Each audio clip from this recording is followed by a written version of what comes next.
Alors Régis, vous avez entendu ces arguments, hein. Il y en a beaucoup d'arguments. Alors évidemment, les points de vue qu'on leur donne n'est pas forcément le point de vue qu'ils défendent au fond de leur cœur, hein. C'est un point de vue imposé. Voilà, donc vous allez défendre Régis. Comme quoi le progrès, il n'est peut-être pas si beau que ça. Vous êtes contre et bien contre, hein. C'est ça? On vous écoute pour 4 minutes. Alors il est beau le progrès. Ah bon? D'accord.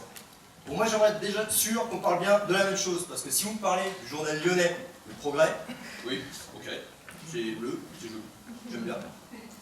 Mais si vous parlez du concept, celui qui consiste à aller de l'avant, par étapes, vers un degré supérieur d'humanité, alors là je vous pose une question. Comment vous faites pour savoir qu'il est beau, le progrès? Vous le mettez où, le curseur? Sur la technologie? Les hommes sur la Lune? Ok. On en a envoyé 12. Le dernier en 73. Il n'y a toujours pas de Burger King là-haut. 129 milliards de dollars, 129 milliards de dollars pour 12 astronautes. Vous voyez le budget si on devait y aller tous? Alors quoi? Sur l'environnement? Les voitures électriques? D'accord. Bon, j'ai compté, ça m'a pris la semaine. Bon, en gros, 400 000 voitures, à une vache près. Sauf qu'à côté, j'en ai compté d'autres. 32 millions qui, elles, ne sont pas électriques. Ça fait 1% du parc de voitures propres. C'est ça le progrès? Alors quoi? Sur l'urbanisme, ben c'est comme la Lune, 12. 12 milliards de tonnes de sable qui sont consommées chaque année pour fabriquer des routes, des maisons, des ponts, mais aussi du papier, du plastique, de l'électronique. 75% des plages ont disparu parce qu'on ne sait plus où chercher le sable. Alors vous allez me dire quoi? Dans le désert, oui, mais non. Parce que le grain du désert est poli par le vent. Il ne s'agglomère pas. On n'en fera jamais du béton. Les Émirats arabes achètent du sable. C'est ça le progrès? Bon alors quoi? On parle de santé? Ok. Grosse industrie qui s'intéresse surtout aux maladies chroniques, comme le rhume, et qui n'hésite pas à inventer en 15 ans 200 nouvelles maladies, comme la timidité. Vous êtes timide, il faut vous soigner. Et pendant ce temps-là, les bactéries deviennent résistantes. La tuberculose, ou... qu'est-ce qu'on avait encore? La rougeole, ça me touche. Eh bien, sont de retour. Et ça, c'est le progrès? Bon alors ok. Fred en a parlé. Internet, grosse révolution, super. On diffuse le savoir. Il n'y a plus de papier, il n'y a plus d'encre, c'est écolo, d'accord. Sauf qu'Internet, c'est des serveurs. 6 millions de nouveaux serveurs chaque année. 359 mégatonnes de carbone qu'on libère dans l'air. 150 milliards d'emails échangés chaque jour. Et tous les 2 jours, plus d'informations qu'en 2 millions d'années qui sont échangées. Tout ça pour un savoir qui ne se transmet pas. On confie la connaissance à Google et on perd le savoir. Moi, avant, je connaissais les numéros de téléphone de mes amis par cœur. Et j'avais le temps d'aller les voir. Aujourd'hui, j'ai un téléphone qui me rappelle les anniversaires et je prends le téléphone pour leur écrire que, promis, je les appelle. En fait, même mon téléphone me dérange. Parce qu'il a une batterie qui est au lithium.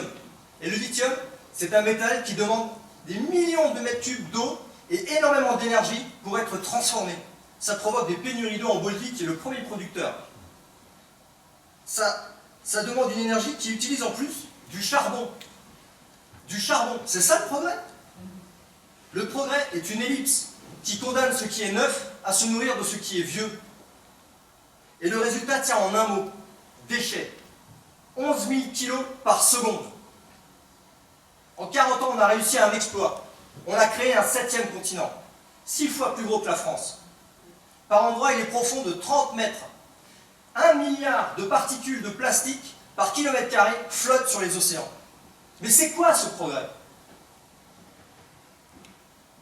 Alors comme un gosse qui se rend compte qu'il a fait une bêtise, on se cache. Ou alors on se tire, direction Mars. Sauf que c'est loin, 76 millions de kilomètres. Et pas un hôtel à l'arrivée, hein, je peux vous le dire. Alors voilà. Il n'est pas beau le progrès, non. Mais quand un gamin vous sourit, ou qu'on vous tend la main, ou quand quelqu'un vous dit « j'aime les matins avec toi », quand le chant de la Scala ou une toile du Titien, ça c'est beau. La musique de Verdi ou un livre d'Hemingway, ça c'est beau. Et tant que le soleil se lèvera, il restera une chance pour qu'ensemble un jour, on change tout ça. Merci, M. Régis, j'ai envie de pleurer. Hein. On est samedi soir, voilà, j'ai presque envie de pleurer, quoi. Ok, très bien, merci beaucoup. Donc il est beau le progrès, pour, contre. Est-ce qu'on peut avoir un petit commentaire éventuellement sur ce que vous avez entendu? Je trouve ça extrêmement riche en tout cas. Moi j'apprends plein de choses. Je suis complètement d'accord avec toi, c'est très riche, on a appris plein de choses et c'est joli de voir aussi des interventions engagées, à la fois drôles et engagées. Donc bravo à tous les deux encore une fois, c'était très intéressant de vous suivre, on était captivés. Ah bah, j'ai pas mieux à dire, hein. C'était super intéressant et puis vous êtes vraiment détaché du texte, même sans texte, sans filet. Bravo. Vous êtes très très très fort et c'est pour ça qu'on va encore vous applaudir. Voilà, merci beaucoup. C'était Frédéric et Régis. Peut-être qu'on les verra en demi-finale.